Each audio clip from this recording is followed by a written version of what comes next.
na alegria dessa segunda roda de conversa do Evangelho para Além dos Tempos em 2026. Seja muito bem-vindo, muito bem-vinda. É sempre uma alegria estarmos juntos a cada semana. E neste segundo domingo, de 2026, a gente celebra o domingo do batismo de Jesus. Claro que antes de eu apresentar o convidado dessa semana, quem vai fazer essa reflexão, o nosso convite é para que você curta, comente, compartilha por qualquer destes canais que estão passando aqui embaixo, que vocês podem nos acompanhar. Siga os nossos canais, comente, compartilhe, mande sua dúvida, sua pergunta. Seu comentário sempre vai enriquecer ainda mais as nossas rodas de conversa, e para a gente é sempre uma alegria partilharmos. Vamos esperançar de cada canto do planeta de mãos dadas, celebrando o Evangelho para além dos templos. Este é um movimento onde a fé transcende fronteiras e o amor nos conecta. É o Evangelho além dos templos, que quebra barreiras e nos mantém interligados. Ouça a boa nova. Deixe-a preencher sua alma, deixe-a inspirar seu caminhar. Somos um na fé, um no amor, como uma roda de samba, cada um com seu instrumento, mas tocando em harmonia. Unidos pelo bem comum, somos Evangelho vivo, o povo que luta por libertação, em defesa da vida, da paz e do amor. Sem mais delongas, eu gostaria de convidar aqui a roda meu querido irmão, amigo Marcelo Barros. Seja muito bem-vindo, Marcelo. Darlan, para mim é uma alegria estar com você e com as pessoas que nos cercam, roda de conversas, e muito feliz ano novo, a primeira vez que a gente com certeza fala depois do ano novo, e esse programa é o 92º. Eu fiz todos os programas que a gente fez no Evangelho para Além dos Templos, e a partir de agora a gente vai sempre dizer o número do programa. Então esse é o número 90, quase 100, que a gente já fez, desde Páscoa de 2024. Sem falar nos programas anteriores, que era Conversa com o Evangelho, que aí você fez até, acho que anterior à pandemia. Começamos anterior à pandemia, eu acho. Durante a pandemia a gente chegou a gravar alguns também. É isso que eu estou dizendo, durante a pandemia toda, gente. Ou melhor, durante a pandemia toda. Exatamente. Que alegria, Marcelo, ter vivido tudo isso, Mas claro, eu estava esperando você terminar, não ia te interromper, e mais uma vez desejar feliz ano novo para você e para todas as pessoas que nos acompanham. Bem, neste domingo, como eu falei, celebramos a festa do batismo de Jesus no Rio Jordão, e as igrejas cristãs sempre compreenderam como o início da missão de Jesus, e todos os evangelhos contam isso. A gente está vivendo o ano A, neste ano o evangelho proclamado neste domingo é o de Mateus, capítulo 3, os versículos do 13 ao 17. E aí, como sempre, Marcelo, eu gostaria que você trouxesse essa palavra inicial, sobre esse evangelho. O que é que ele traz de característico, ou de repente até de diferente dos outros? Fala pra gente, por favor. Darlan, o evangelho de Mateus foi escrito pelos anos 80 depois de Cristo, e era uma época em que havia uma certa rivalidade, uma certa dificuldade de relação entre o grupo dos discípulos de João Batista e o grupo de discípulos de Jesus. Então, nesse contexto, o evangelho que vai falar de Jesus tem que explicar a relação entre Jesus e João. Por que eu não sou discípulo de João Batista? Sou discípulo de Jesus. Então o Evangelho, para explicar isso, diz: Jesus foi discípulo de João Batista ao ser batizado por ele. Mas a partir daí Jesus saiu para uma missão própria. E João Batista reconheceu, aceitou e pronto. E, quer dizer, portanto, o próprio João Batista, ele indica para a gente que a gente tem que ser discípulo de Jesus e não dele. Então é isso que o Evangelho de Mateus, mais do que os outros, Marcos e Lucas, insiste. E para isso ele inclusive conta uma espécie de diálogo entre João e Jesus, em que Jesus vai ser batizado e João diz para ele: é você que vai, eu é que devia ser batizado por você. E Jesus diz: deixe que se cumpra a justiça. Quer dizer, vamos até o fim daquilo que está previsto, daquilo que é o projeto divino. Não há problema com relação a isso. E aceitou ser batizado por ele. Então, isso é uma característica de Mateus, essa história que eu estou contando. Os outros já dependem um pouco disso. Maravilha, querido. Olha só, comumente se diz que o batismo de João era para o perdão dos pecados, né? E aí, diante de todo esse contexto, a gente até já refletiu esse evangelho aqui em outros anos, e eu acabei de lembrar, né, desse ponto, né? Como que a gente o que tem de profecia nessa passagem, nesse ato, né, de João para com Jesus? Hoje, Darlan, se a gente falar em perdão dos pecados, as pessoas entendem perdão de culpas morais. O que é o pecado? Para a maioria do pessoal é coisas econômicas, roubo, etc. Sexo, se você faz alguma coisa que é errada. Enfim, quer dizer, são pecados morais, se você ofende alguém, se você... Mas no tempo de Jesus não era assim. No tempo dos evangelhos, pecado era uma categoria social. Por exemplo, quem é que era pecador? Era um açougueiro, porque tem que pegar em sangue e ele fica impuro. É a mulher no tempo de menstruação. É, por exemplo, os comerciantes que têm que trabalhar e vender o produto e, portanto, vende também a quem não é judeu, então fica impuro. Então, uma série de preceitos legais que fazem com que o pecado não era moral, era social. O pecado é quase sinônimo de marginalização. Quando alguém era pecador, as pessoas diziam: olha aí um condenado por Deus. Olha alguém que Deus puniu. Então, era ao mesmo tempo doente, leproso, era paralítico, cego. Então, isso era o pecado. E aí, evidentemente que a profecia de Jesus vem dizer: Deus ama os pecadores. Deus está com esse pessoal marginalizado. E o próprio Jesus quis ser batizado no meio de um povo que vinha para ser libertado do pecado, quer dizer, para ser livre dessas marginalizações. Então, portanto, a profecia está na libertação de todo tipo de marginalização, moral ou social.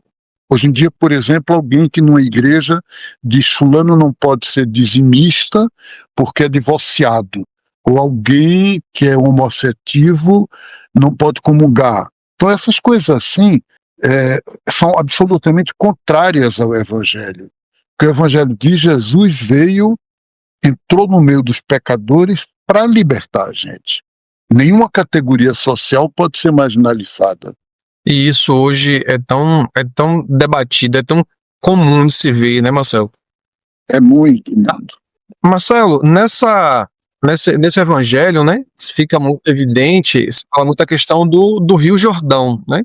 E aí eu te perguntaria, por que isso teve que acontecer no Rio Jordão? Era o único rio naquela época onde Jesus caminhava, ou ele tem um significado especial? O Rio Jordão tem um significado muito importante. No livro de Josué, na Bíblia, vocês leem que o povo, para entrar na Terra Prometida, e, portanto, para ter terra, porque era um pessoal sem terra, os hebreus, eles tinham que passar pelo Rio Jordão. E eles estavam com mulheres, crianças, né? A gente não sabe se não era época de cheia. E aí a Bíblia conta que o rio se abriu, e eles passaram. O rio é o rio da fronteira. Sabe o que é um rio de fronteira? Quer dizer, a água das fronteiras. No Recife do Helder Câmara, assumiu em 1969 de morar na Igreja das Fronteiras. Porque o que é fronteira? É um limite, aquilo que você vai até onde pode ir, né? Então, o Rio Jordão é o rio da fronteira para entrar na Terra Prometida, para entrar numa nova realidade. Portanto, é um rio que simboliza renovação, que simboliza um novo modo de viver. É isso. Fantástico, amado. Esse evangelho, ele é carregado de símbolos também, né? Apesar de ser um evangelho curto, ele traz diversas informações. E uma das informações, em um dos versículos, o texto diz que o céu se abriu. Como que a gente pode fazer a leitura hoje, né, da abertura desse céu? O que significa, como que a gente pode traduzir esse versículo? Olha, Darlan, quando eu era menino, rapazinho, eu achava que o céu se abriu, quer dizer que lá em cima as nuvens se abriram, né, o firmamento, e a gente daqui de baixo podia ver o que tinha lá em cima. Essa é a claro leitura que a gente imagina, né? É essa visão ingênua, né? O céu não é o firmamento, é o céu de Deus, é o reino dos céus. Então é a realidade divina. Então o céu se abriu naquela hora é para dizer que Deus e o humano se juntou. É para dizer que não há mais divisão entre o que é humano e o que é divino. Os dois se uniram numa coisa só. Porque o texto diz, o céu se abriu e o Espírito de Deus desceu como se fosse uma pomba. Ele não é que ele é uma pomba, o Espírito Santo não é pomba, é Espírito. Mas ele desceu suavemente como uma pomba. E isso é uma coisa muito nova, porque na Bíblia, todas as vezes que Deus descia era no meio da tempestade, tremor de terra, clarão luminoso que fazia medo. Então era nessa linha. É verdade que o profeta Elias teve um encontro com Deus na brisa da tarde, mas agora Jesus teve essa experiência de Deus que veio como ele suavemente, como uma pomba que voa, é um voo tão suave, né? Veio e permaneceu nele, diz o texto. Então é uma coisa muito bonita, muito linda, e que, portanto, a partir do batismo de Jesus, não há mais divisão entre o que é humano e o que é divino. Quanto mais humano eu for, mais divinizado eu sou. Tá certo? Com certeza, fantástico. É que a gente, à medida que o tempo vai passando, a Bíblia diz que quando a gente é criança, a gente consegue se sustentar com alimento de criança, mas quando a gente cresce, aqueles alimentos não mantêm, né? Não sustentam. Não. Então eu acho que a vivência com o Evangelho é dessa forma. À medida que a gente vai amadurecendo da fé, à medida que a gente vai tomando mais conhecimento, algumas leituras perdem essa ingenuidade, perde. Então, muita coisa que na minha infância eu ouvia e, claro, a nossa mente reproduzia, a gente muda a ótica e quer entender de uma outra forma, quer entender de um outro ponto. Né? É isso mesmo. Digamos assim, agora mais, né, não completamente maduros, mas mais conscientes, a gente quer entender melhor o que é que diz as expressões, né, e como que a gente pode amadurecer essa ideia. E aí quando você traz essa história do Espírito Santo aparecer em forma de pomba, tanto é que muitas casas têm uma pomba que, traduzindo, né, representando o Espírito Santo. Isso é muito interessante. E aí essa seria outra pergunta que eu te faria.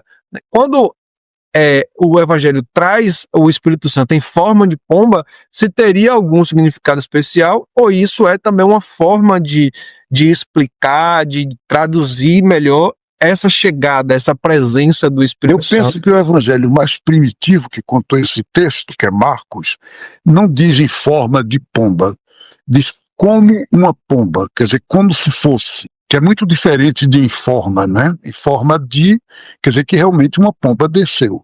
E o evangelho que diz como se fosse, não diz que uma pomba desceu. Agora, parece que Lucas, pelo que eu me lembro, diz em forma de pomba, porque um vai copiando o outro. E o copista nunca copia de tal qual, né? Tal qual, né? Entendeu que era em forma de pomba, ele entendeu assim. Agora, eu penso que a pomba tem na Bíblia um significado muito próprio. Porque no relato do dilúvio, lá no livro do Gênesis, que é um relato poético, mítico, ninguém vai achar que aquilo aconteceu ao pé da letra, conta que quando as águas baixaram, depois do dilúvio, da inundação, e Noé queria saber se já podia descer, se já tinha terra firme. Ele soltou uma pomba para poder saber. E a primeira pomba voltou, e a segunda voltou com um raminho verde na boca. E aí ele compreendeu que já tinha árvore, já tinha vida, já podia voltar. É um mito, mas aí a pomba ficou como esse símbolo de um novo mundo, símbolo de uma terra renovada. É bonito isso, eu acho bonito, né? O espírito descer como se fosse uma pomba significa o espírito desce para fazer uma novidade na vida da gente. Que lindo, Marcelo. Muito bonito, com certeza. É isso, meu povo.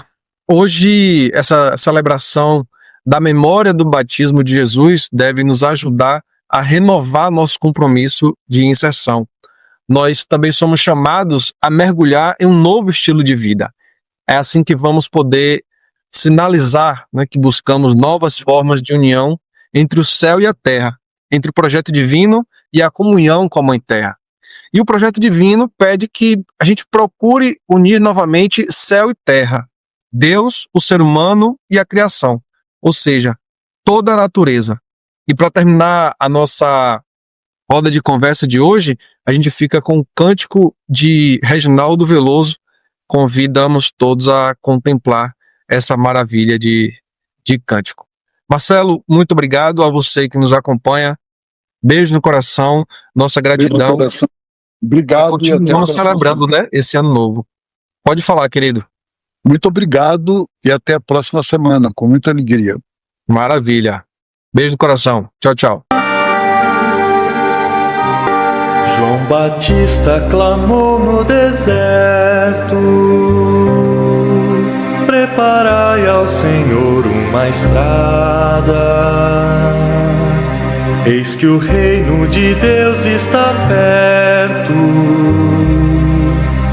Escutai, geração transviada. Mudai de vida, mudar, convertei-vos de coração, fazei a vontade do Pai, amai e servi aos irmãos, fazei a vontade do Pai,